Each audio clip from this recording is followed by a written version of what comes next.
I would like to share an interesting instance of statistical reasoning which has been narrated by Professor C.R. Rao in his book Statistics and Truth, Putting Chance to Work. In 1947, just after India became independent, there was a communal riot on large scale, especially near the India-Pakistan border. During the riot, a large number of people of minority group had taken refuge inside the Red Fort. Now it was the responsibility of the government of India to feed these refugees. The government invited tenders from the contractors for this purpose. As there was no any idea as to how many persons had taken refuge inside the fort, the government had no other option than to accept and make payment to the contractors for the huge amount of various commodities to feed the refugees. The expenditure on this account seemed extremely high. The government thought that if somehow even a rough estimate could have been known, it would have been of great help. It was suggested that the problem of estimating the number of refugees inside the Red Fort should be entrusted to statisticians. Perhaps people who suggested this were knowing that statistics only could solve such problems. The problem was really very difficult. There was no any basis to estimate the number of persons.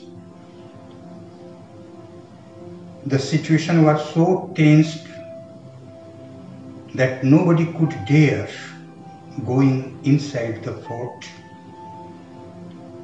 Nobody could dare coming outside the fort.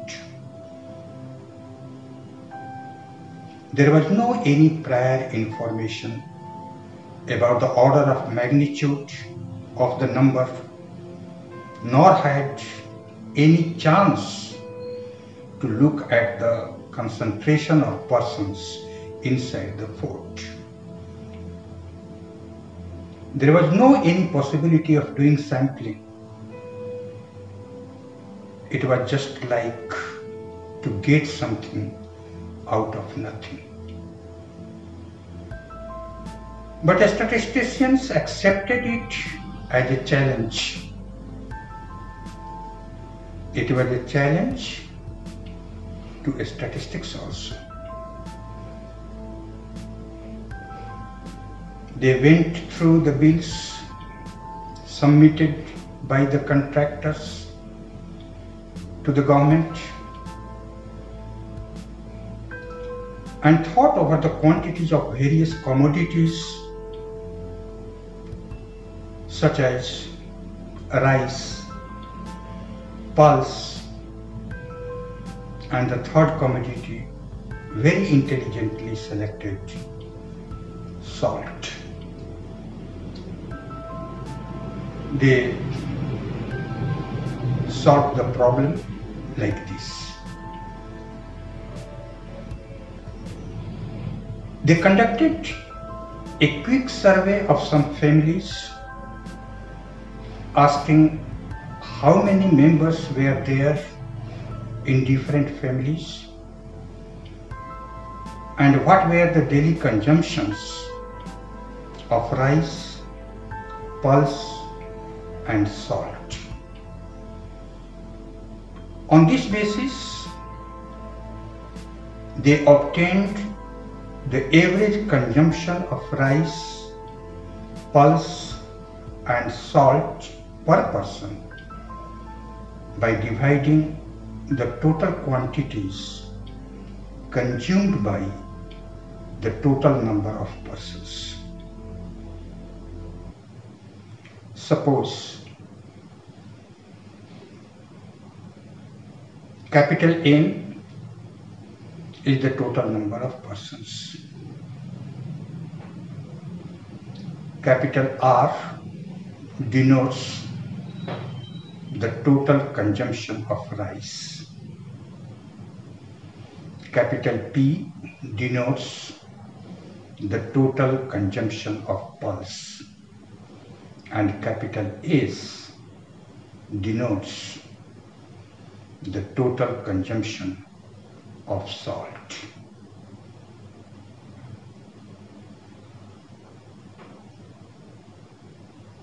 Obviously, the average consumption of rice, pulse and salt per person can be obtained as capital P by capital N, capital R by capital N and capital S by capital N, which would denote the average consumption of pulse, rice and salt respectively. Suppose a small r, a small p and a small s where the obtained average consumptions per person of rice, pulse and salt respectively. Then they looked into the bills submitted by the contractors, from which they could get the quantities of rice, pulse and salt quoted by them. Suppose capital R star, capital P star and capital S star are the quantities of rice, pulse and salt respectively quoted by them. Obviously, capital R star by a small r, capital P star by a small p and capital S star by a small s would provide three parallel estimates of the same number of persons.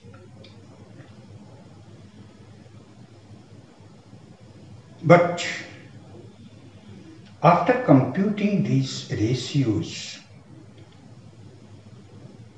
it was surprisingly found that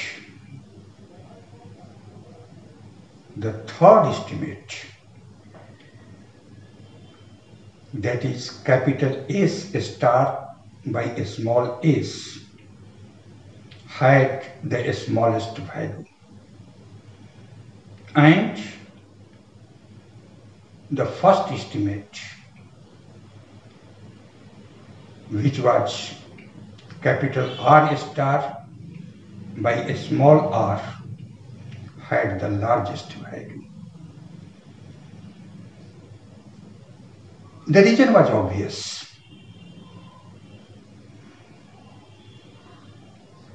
Rice was the most expensive commodity and salt was the cheapest commodity. That time, salt was in fact almost free and the contractors didn't bother to exaggerate the quantity of salt as it could have not been profitable to them. So the quantity of rice was exaggerated by the contractors. The statisticians thus proposed the third estimate, which was capital S star by a small s as the number of persons.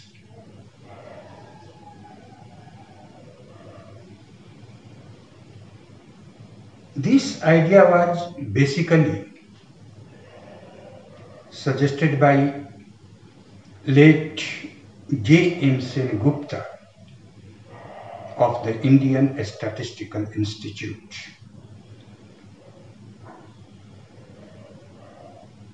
Now it was a matter of curiosity of the statisticians who did this estimation to know that how far their estimate is good. A small number of persons were also taken shelter inside the Humayun tomb. They applied the same method there also and counted the exact number of persons going inside the tomb, and to their surprise, their estimated figure was found very close to the exact figure. This is the power